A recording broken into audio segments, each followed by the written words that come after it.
नमस्कार, बहुत स्वागत है आपका 8 बजे की ताजा खबरों में। मैं हूं आपके साथ अंशिका पाठक।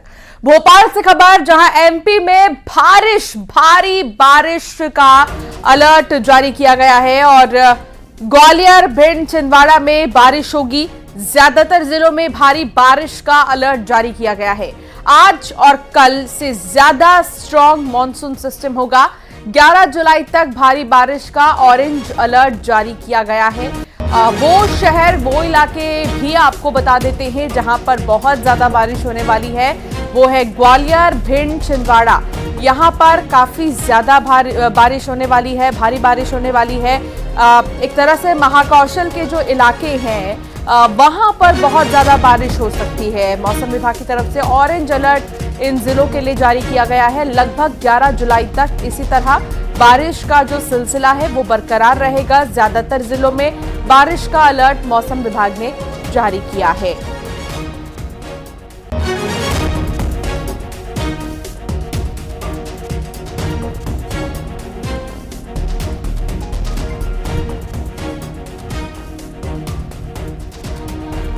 तो आज से भी ज्यादा और कल से भी ज्यादा आज जो है बारिश देखने को मिलेगी और आने वाले दिनों में भी तेज बारिश की संभावना मौसम विभाग की तरफ से जाहिर की गई है।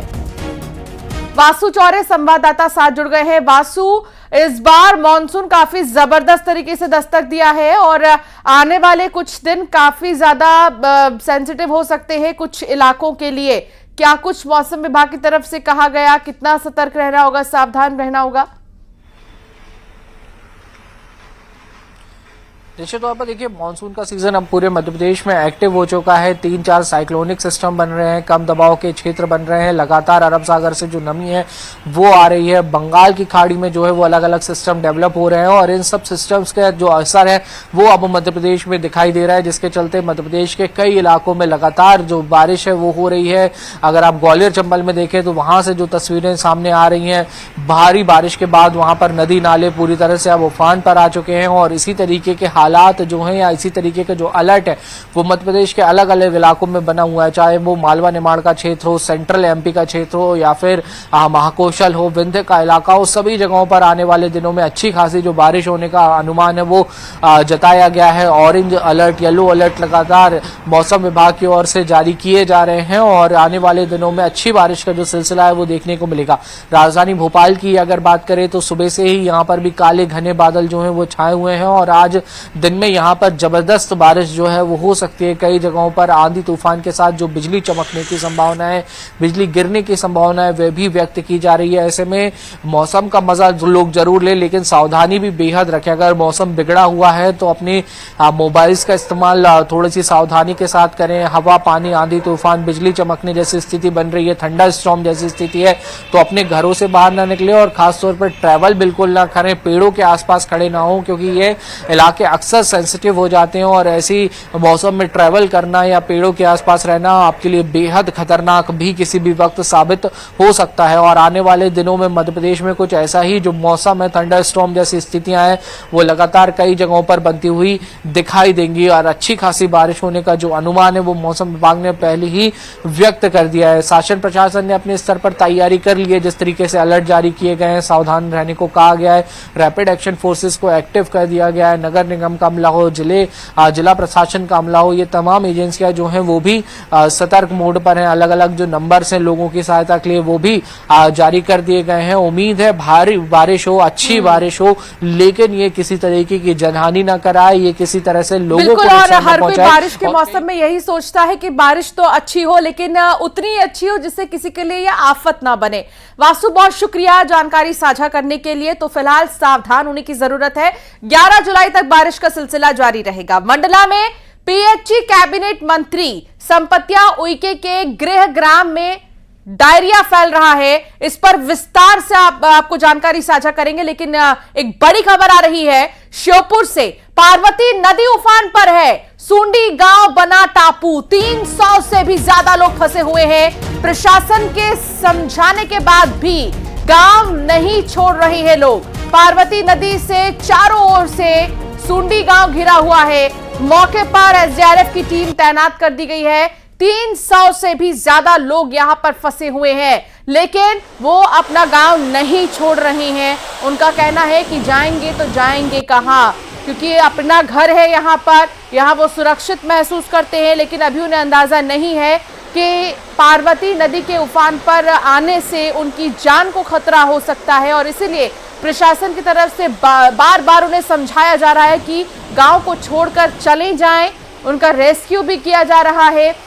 चारों ओर से सुंडी गांव घिरा हुआ है पार्वती नदी के, और इस वक्त जो पार्वती नदी है वो उफान पर है।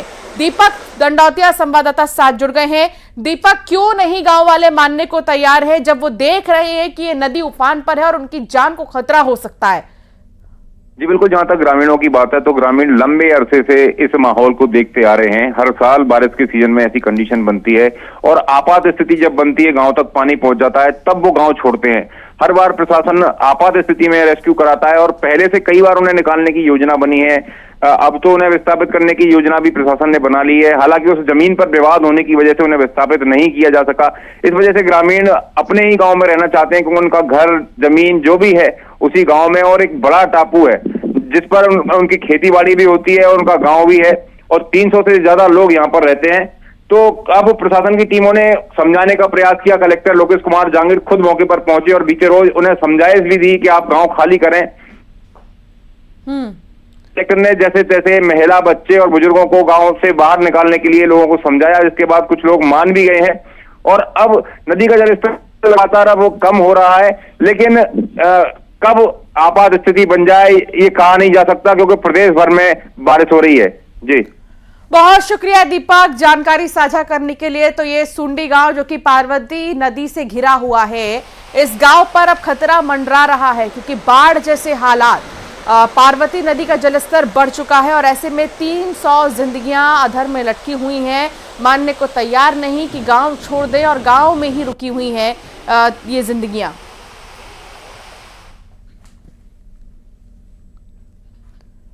भिंड शहर में स्थित गौरी सरोवर में हजारों की संख्या में मछलियां मर गई हैं। इन मछलियों के मरे हुए 24 घंटे से भी ज्यादा का समय बीत चुका है, लेकिन निगम प्रशासन ने अभी तक तालाब की सुध ही नहीं ली है। तालाब में मरी मछलियां पानी के ऊपर तैर रही हैं और यहां फैले दुर्गंध की वजह से गुजरने वाले लोगों को परेशानी का सामना करना पड़ रहा है। गौरतलब है कि तालाब के आसपास 50 से ज्यादा मंदिर भी हैं जहां पूजा की जाती है, लेकिन लोग जो यहां पर पहुंचते हैं वो परेशान हैं इस दुर्गंध से। इन मछलियों की मौत के कारणों का अभी तक खुलासा नहीं हो पाया है कि आखिर क्यों ये मछलियां मर रही हैं, क्या वजह है इसके पीछे। लाखों मछलियां मर चुकी हैं, लेकिन अभी तक यहाँ की सफाई नहीं हुई है, दुर्गंध है, आसपास मंदिर हैं, बावजूद इसके प्रशासन आंख मूंदे बैठा है। भले ही हमारे पीछे जो बोर्ड लगा हुआ है हमारा भिंड प्यारा भिंड, लेकिन कहीं ना कहीं अब इस प्यारे भिंड में एक विसंगति भी सामने निकल कर आने लगी है। इस वक्त हम मौजूद हैं भिंड के ऐतिहासिक गौरी सरोवर पर, जहां लोग इस सरोवर के किनारे आनंद लेने के लिए सुबह शाम घूमने आते हैं और मछलियों को दाना चुगाने आते हैं। लेकिन अब इस सरोवर में जो मछलियां हैं वो भारी तादाद में मरने लगी हैं, और मरने के दौरान अब ये उनके मरने के बाद इस सरोवर के किनारे दुर्गंध भी पैदा होने लगी है। लगातार अगर यदि हम यहाँ के सरोवर की बात करें तो ये सरोवर जो है वो भिंड के लिए काफ़ी घूमने का, पर्यटक और यहाँ के लोगों के लिए काफ़ी आकर्षण का केंद्र बना रहता है। और इस सरोवर के इर्द गिर्द करीब 1 सैकड़ा के करीब यहाँ पे मंदिर भी हैं। चारों ओर अगर बात की जाए गौरी सरोवर के शिवालय भी हैं और सामने हमारे काली माता का मंदिर भी है। लेकिन इस सरोवर के किनारे गुजरने वाले लोगों को अब खासा तकलीफ हो रही है, क्योंकि मछली में इस सरोवर में भारी तादाद में मछलियां मर चुकी हैं और उनकी दुर्गंध है वो आसपास फैलने लगी है। तो इसलिए यहाँ के लोगों को अब बीमारी फैलने का भी डर सता रहा है। चूँकि अब मछलियाँ जो मर गई हैं, अब इनको उठाने के लिए भिंड नगर पालिका प्रशासन की लापरवाही कहें या ये सौरभ वाल्मीकि की हत्या हो जाने के बाद सफाई कर्मी एक दिन के लिए स्ट्राइक पर चले गए हैं और काम बंद हड़ताल पर चले गए हैं। अगर यदि ये सफाई कर्मी अगर वापस नहीं आए तो यहाँ सरोवर में मरने वाली मछलियों की संख्या और अधिक बढ़ जाएगी। क्योंकि अभी हाल ही में जल्दबाजी होगा कि किन कारणों से ये मछलियाँ मर रही हैं, लेकिन कहीं ना कहीं प्रथम दृष्टया ये लग रहा है कि पानी में ऑक्सीजन की कमी के कारण ये मछलियाँ मरने लगी हैं, पानी दूषित होने के कारण ये मछलियाँ मर रही हैं। लेकिन फिलहाल ये जांच का विषय है कि किन कारणों के द्वारा ये मछलियों की इतनी तादाद में मृत्यु हुई है। क्योंकि लोग यहाँ इन मछलियों को दाना चुगाने के लिए आते हैं और यहाँ घूमने के लिए एक काफ़ी महत्वपूर्ण स्थल माना जाता है गौरी सरोवर, लेकिन कहीं ना कहीं अभी तक इस पर कोई भी संज्ञान प्रशासन की ओर से नहीं लिया गया है। भिंड से न्यूज़ 18 के लिए रविरमन त्रिपाठी। मंडला में पीएचई कैबिनेट मंत्री संपत्तिया उइके के गृह ग्राम में फैला डायरिया। जिले के ठरका गांव में स्कूल टोला में फैला डायरिया और करीब 25 से ज्यादा लोग बीमार बताए जा रहे हैं। दूषित पानी पीने की वजह से डायरिया फैला है। 9 लोग जिला अस्पताल में भर्ती किए गए हैं। सवाल यह है कि कैबिनेट मंत्री गृह ग्राम में डायरिया फैला है। संपत्तिया उइके जो कि कैबिनेट मंत्री और उन्हीं के गृह ग्राम में डायरिया फैल रहा है।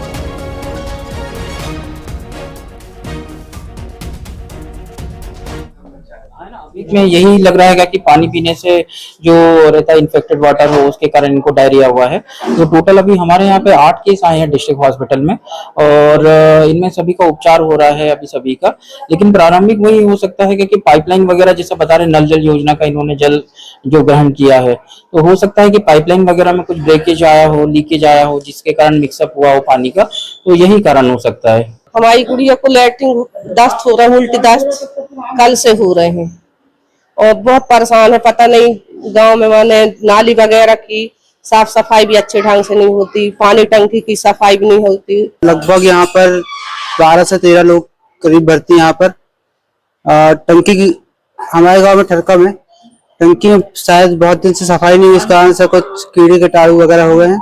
और जैसे हमारे मोहल्ले में एक पाइप है, पाइपलाइन लीकेज है, वहाँ पर पानी तो डेली पीते हैं। फिर कल सुबह से अचानक एकदम दस्त लगना चालू हुआ। तो हमने वहाँ टेकवारे पे इलाज कराया, वहाँ कोई आराम नहीं मिला। शाम तक कराए, कोई आराम नहीं मिला। इसके बाद फिर हम कहे देख ले, पूरी रात देखे सर, कोई आराम नहीं मिला। पूरी रात इतना करते रहे, गोटे चढ़े आए, हाथ पैर में कुछ बहुत ज्यादा। कृष्णा साहू संवाददाता साथ जुड़ गए हैं। कृष्णा, लगातार डायरिया का प्रकोप, लेकिन अभी तक इसका कोई समाधान नहीं। फिलहाल क्या स्थिति है और क्या कुछ मतलब कंट्रोल के लिए किया जा रहा है ताकि ऐसी बीमारी और ना फैले? जी बिल्कुल, जो ये डायरिया का प्रकोप है पीएचई कैबिनेट मंत्री संपत्तिया उइके के गृह ग्राम में ही फैला हुआ है और करीब 20 से 25 लोग इससे ग्रसित बताया जा रहा है, जिसमें से करीब 9 लोग ऐसे हैं जिनका इलाज जिला अस्पताल में चल रहा है, जबकि एक मरीज का प्राथमिक स्वास्थ्य केंद्र बमनी में इलाज चल रहा है और वही एक की हालत इसमें गंभीर बताई जा रही है। इन सभी का इलाज चल रहा है, अभी सभी की स्थिति सामान्य बताई जा रही है। जो गंभीर थे उनको भी अभी स्थिति उनकी सामान्य बताई जा रही है। और जो प्रथम दृष्टया बताया जा रहा है, जो लोगों से हमने बातचीत की तो उन्होंने ये बताया कि पानी की जो टंकी है और जो पाइपलाइन है उसमें लीकेज होने, कहीं पानी की टंकियों में सफाई नहीं होने के अलग अलग उन्होंने कारण बताया। उन्होंने लेकिन जब हमने डॉक्टर से बात की तो उन्होंने साफ तौर से बताया कि जो दूषित पानी है उसको पीने के बाद इनकी तबियत बिगड़ी है। और हालांकि 20 से 25 बताया जा रहा है, लेकिन जिला अस्पताल में करीब 9 ही लोग भर्ती है। बाकी लोगों को जो जिनके नॉर्मल तबियत खराब थी उनको वहां पर ही डॉक्टरों के द्वारा पहुंचकर उनका इलाज किया गया है। अभी उनकी स्थिति भी ठीक बताई जा रही है। अभी हालांकि जो ये 2 दिन पहले इससे लगातार ये मरीज जो बढ़ते जा रहे हैं, अब आगे आज देखना होगा कि और क्या स्थिति बनती है। बहुत शुक्रिया कृष्णा जानकारी साझा करने के लिए। तो फिलहाल डायरिया से कोई छुटकारा नहीं मिला है लोगों को, और लेकिन सावधान होने की जरूरत है। पेंड्रा में जहरीली मशरूम खाने से 2 साल की बच्ची की मौत हो गई है और 8 लोग बीमार हो गए हैं। सभी लोग एक ही परिवार के बताए जा रहे हैं। परिवार के लोग जंगल से मशरूम लाए थे और मशरूम खाने के बाद सभी की तबीयत बिगड़ गई, सभी उल्टियां करने लगे। 2 साल की बच्ची की तबीयत ज्यादा खराब हो गई और उसे अस्पताल ले जाया गया। इलाज के बाद वापस घर भेज दिया गया, लेकिन घर जाने के बाद उसकी मौत हो गई। बाकी लोगों की हालत खतरे से बाहर बताई जा रही है, इसलिए मशरूम जो लोग पसंद करते हैं उनसे उन्हें सावधान कर देने वाली खबर है। और कहीं से भी मशरूम ले तो पहले उसकी गुणवत्ता को जरूर जांच लें कि क्या वो खाने लायक है या नहीं है। और इस तरह अगर जंगल में मशरूम आप पाते हैं तो बिल्कुल भी उसे ना खाएं, क्योंकि ये जंगली मशरूम सेहत के लिए बहुत ही ज्यादा हानिकारक होते हैं। 2 साल की मासूम जिसकी मौत हो गई है इस मशरूम को खाने की वजह से। पूरा परिवार ये मशरूम खाया, लेकिन परिवार वालों की हालत अभी जो है खराब है और 2 साल की मासूम की मौत। कश्मीर के कुलगाम में सुरक्षा बल को बड़ी सफलता मिली है। 2 अलग अलग जगह हुए एनकाउंटर में अब तक 4 आतंकी ढेर हो गए हैं। इलाके में अतिरिक्त जवानों को तैनात किया गया है और अभी सर्च ऑपरेशन जारी है। मारे गए आतंकियों की पहचान अभी आधिकारिक तौर पर नहीं बताई गई है, लेकिन सूत्रों का कहना है कि इनमें से एक आतंकी हिजबुल मुजाहिदीन का ऑपरेशनल कमांडर फारूक अहमद भट्ट उर्फ उमर है, जो इस इलाके में 2015 से सक्रिय है और इसे A+ श्रेणी का दहशतगर्द माना जाता था। अब इसकी मौत को एक बड़ी कामयाबी के तौर पर देखा जा रहा है।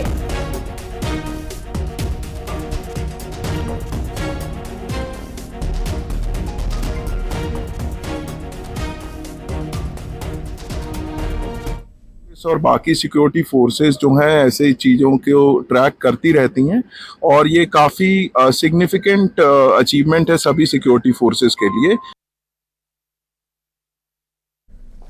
तो वहीं गुजरात के सूरत में एक रिहायशी इमारत गिर गई। इस हादसे में 7 लोगों की मौत हो गई है और कई लोगों के मलबे में फंसे होने की आशंका जताई जा रही है। बताया गया है कि इस इमारत में 30 फ्लैट थे, जिनमें से 5 फ्लैट में लोग रहते थे और अचानक से सूरत में एक रिहायशी इमारत के गिरने की वजह से 7 लोगों की मौत हो गई है। ये उस वक्त की तस्वीर आपको दिखा रहे हैं जब फौरन रेस्क्यू ऑपरेशन चलाया गया। एम्बुलेंस मौके पर मौजूद रही। हादसे में फिलहाल 7 लोगों के मौत की खबर है, लेकिन अभी आंकड़े बढ़ भी सकते हैं।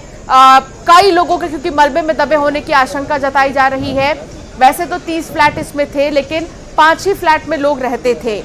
तो अभी भी लगातार सर्च ऑपरेशन, रेस्क्यू ऑपरेशन जारी है। मलबे को हटाया जा रहा है, जो लोग फंसे हुए हैं उन्हें बाहर निकाला जा रहा है। ये तस्वीर सूरत की बताई जा रही है।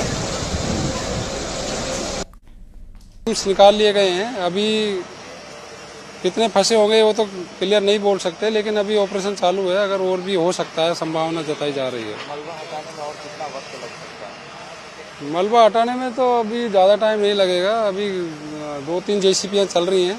अभी जल्दी काम खत्म होने की संभावना है। ये 12 घंटे से जो रेस्क्यू ऑपरेशन चल रहा है उसमें एक औरत को बचा लिया गया है और 7 डेड बॉडीज हमें मिली है अभी तक कंफर्म किए थे, और उनको पोस्टमार्टम के लिए हॉस्पिटल भेज दिया है। अभी वो तो पूरा पक्का नहीं कह सकते कि कितना, लेकिन अभी ये मलबा हटाने का काम चालू रहेगा। वो हम NDRF से बात कर रहे हैं, हम उसका इनकार भी नहीं करते और स्वीकार भी।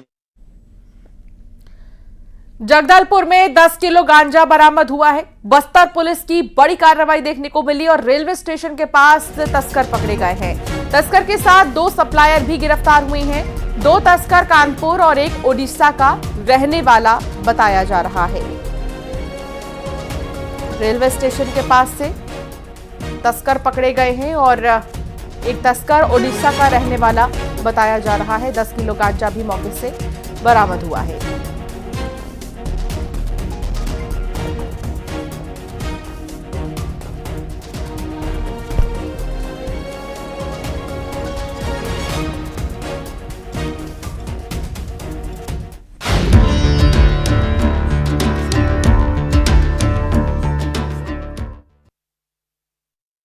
ओडिशा के पुरी में भगवान जगन्नाथ रथ यात्रा आज से शुरू होने जा रही है।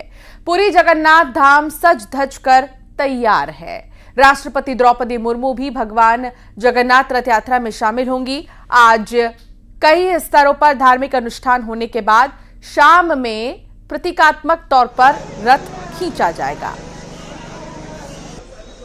तो पुरी धाम सज धज कर तैयार है। सुरक्षा के पुख्ता इंतजाम किए गए हैं क्योंकि राष्ट्रपति द्रौपदी मुर्मू भी रथ यात्रा में शामिल होंगी। विश्व प्रसिद्ध है जगन्नाथ रथ यात्रा और यहाँ पर कई लोग पहुंचते हैं। श्रद्धालुओं की जो भीड़ आप देखेंगे, देखते ही रह जाएंगे क्योंकि इस पल का साक्षी हर कोई बनना चाहता है। और ऐसे में रथ यात्रा में शामिल होने के लिए विश्व भर से लोग यहाँ पर पहुंचते हैं। देखिए एक प्रतीकात्मक तस्वीर हम आपको दिखा रहे हैं किस तरीके से रथ यात्रा खींची जाएगी और ऐसे में हर साल इस तरह की तस्वीर दिखाई देती है। गुजरात के अहमदाबाद स्थित जगन्नाथ मंदिर से भगवान जगन्नाथ की रथ यात्रा निकाली जा रही है। लाखों श्रद्धालु जुटे हुए हैं। जगन्नाथ मंदिर में रथ यात्रा शुरू होने से पहले अनुष्ठान किए जा रहे हैं और केंद्रीय गृह मंत्री अमित शाह भी जगन्नाथ मंदिर पहुंचे। उन्होंने रथ यात्रा से पहले जगन्नाथ मंदिर में मंगला आरती भी की। 2 बजे के करीब 2-2:30 बजे करीब मंगला आरती होती है और उसी वक्त ये आरती की गई है। रथ यात्रा के शुरू होने से पहले भव्य पूजन अनुष्ठान किया गया और आज जो है जगन्नाथ मंदिर में भी भव्य तैयारियां हैं। जो ट्वीट किया गया है केंद्रीय गृह मंत्री की तरफ से वो आपको बता देते हैं, दिखा देते हैं। महाप्रभु जगन्नाथ जी की रथ यात्रा गृह मंत्री अमित शाह ने ट्वीट किया और कहा कि देशवासियों को बहुत बहुत शुभकामनाएं। महाप्रभु जगन्नाथ जी की रथ यात्रा भारतीय सांस्कृतिक विरासत और समृद्धि को सहेजने और नया उत्कर्ष प्रदान करने का पुण्य अवसर है जिसे देश के करोड़ों श्रद्धालु अत्यंत भक्ति भाव से मनाते हैं। ये यात्रा प्रतीक है कि भारतीय संस्कृति प्रवृत्ति से ही चलायमान है और उत्सव और अध्यात्म इसके धुरी हैं।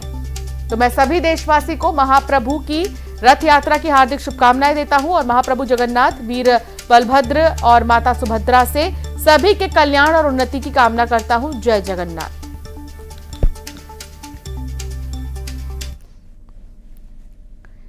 और चलिए अब एक नजर टॉप 20 खबरों की ओर।